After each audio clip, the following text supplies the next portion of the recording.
तक इस देश में संविधान जीवित है तब तक ये कोई आखिरी और सेकंड लास्ट इलेक्शन नहीं हो सकता। ये देश किसी धर्म ग्रंथ से नहीं चलता, ना बाइबल, ना कुरान, ना भगवत गीता और ना और कोई धर्म ग्रंथ। अगर ये देश चलता है तो वो संविधान के विचारधारा पर चलता है।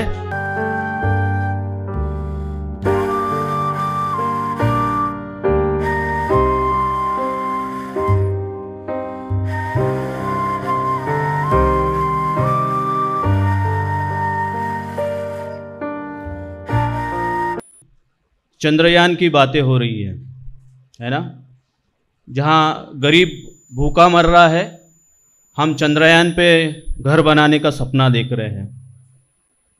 चंद्रयान की बात, जब मून की बात हो रही है, चंद्र की बात हो रही है, तो हमारे राष्ट्रीय सेवा संघ के जो राष्ट्रीय अध्यक्ष वो भी मून हैं, और मैं विश्वास करता हूँ कि जैसे आज चंद्रयान की बात हो रही है, आने वाले वर्षों में जनार्दन मून की चर्चा होगी पूरे भारतवर्ष में।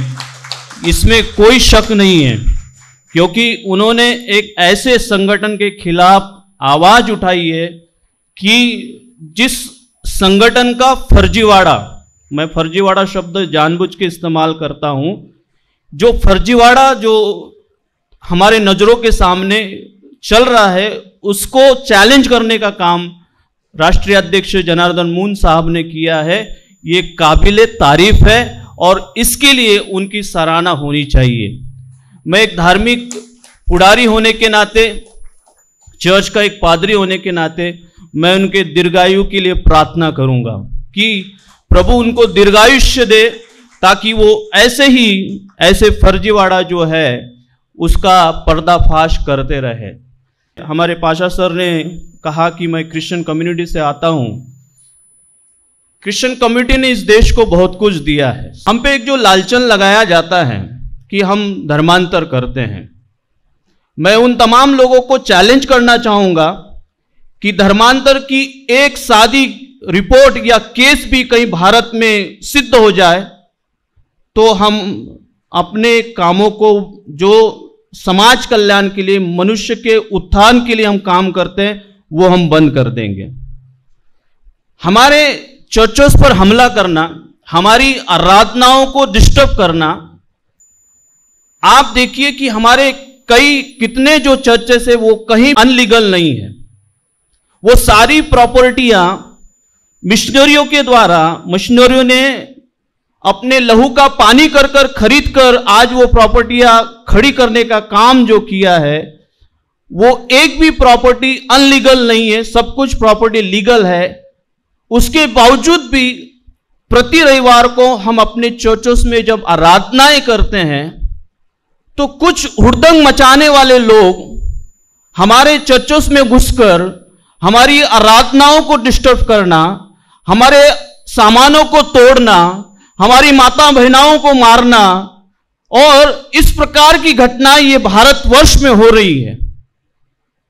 और इस घटना जब हो रही है तो उसके पीछे की स्ट्रैटेजी ये होती है कि पहले से ही जाकर पुलिस में वो कंप्लेंट कर कर आकर हमारे ऊपर हमला करके, जब हम पुलिस स्टेशन में जाते हैं तो किसी भी पुलिस स्टेशन में हमारी एफआईआर तक नहीं ली जाती। क्या हम इस भारत के नागरिक नहीं है? क्या हम संविधान को मानने वाले नहीं है? क्या हम भारत के, इस भारत में, आजादी के भारत में हमारा योगदान नहीं है? फिर इस प्रकार का व्यवहार जब हमारे समाज के साथ किया जाता है तो कहीं ना कहीं ये निंदनीय है और ये बहुत ही दुखद बात है, और इसका कहीं ना कहीं विरोध होना चाहिए। हम कई बार, वैसे हमारा समाज कभी रास्ते पर आता नहीं, शांति प्रिय समाज उसको संबोधित किया जाता है। हम प्रार्थना, भक्ति, आराधना पर विश्वास करने वाले लोग हैं। हम कभी रास्ते पर नहीं आए, लेकिन मैं आपको बता दूं कि पिछले 9 सालों में ऐसी कुछ घटनाएं हुई हैं जिसके कारण हमें भी रास्ते पर आकर विरोध प्रदर्शन करने के लिए मजबूर किया गया है। और इसके पीछे का जो षड्यंत्र है वो जानबूझकर जो शांति प्रिय लोग हैं उन लोगों को डिस्टर्ब करना, ये उनकी नीति है, ये आरएसएस की नीति है।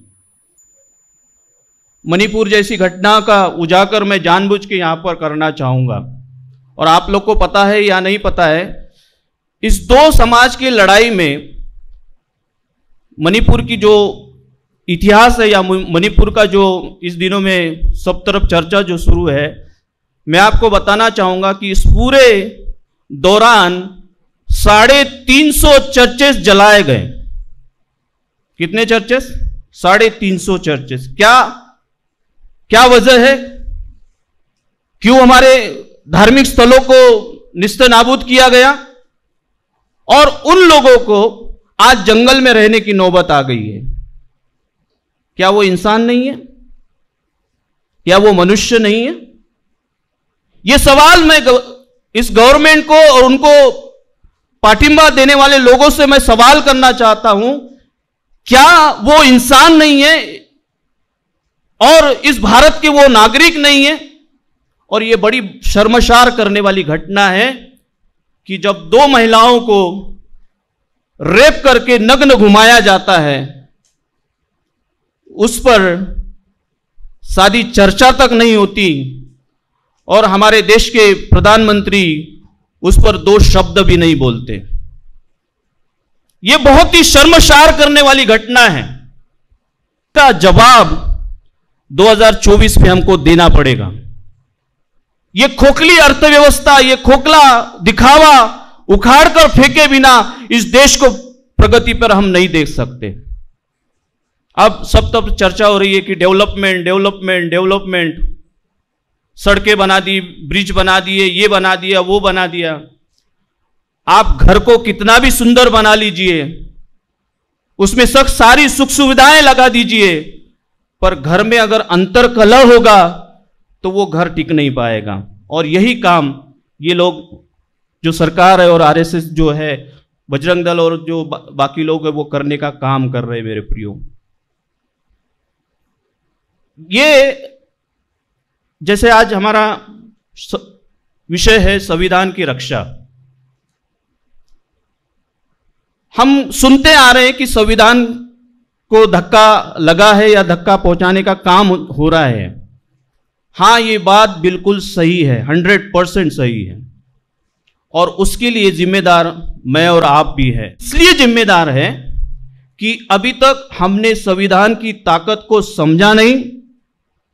डॉक्टर बाबा साहेब अंबेडकर, घटना के शिल्पकार, जिन्होंने इस संविधान को पारित किया, उसकी ताकत को हम अभी तक समझ नहीं पाए हैं। हमारा जो समाज, मसीह समाज है, इस समाज ने इस देश को बहुत कुछ दिया। आदिवासी, दलित, कुचले लोगों को शिक्षा देने का काम मिशनरियों ने किया, और वो काम आज भी चालू है, शुरू है।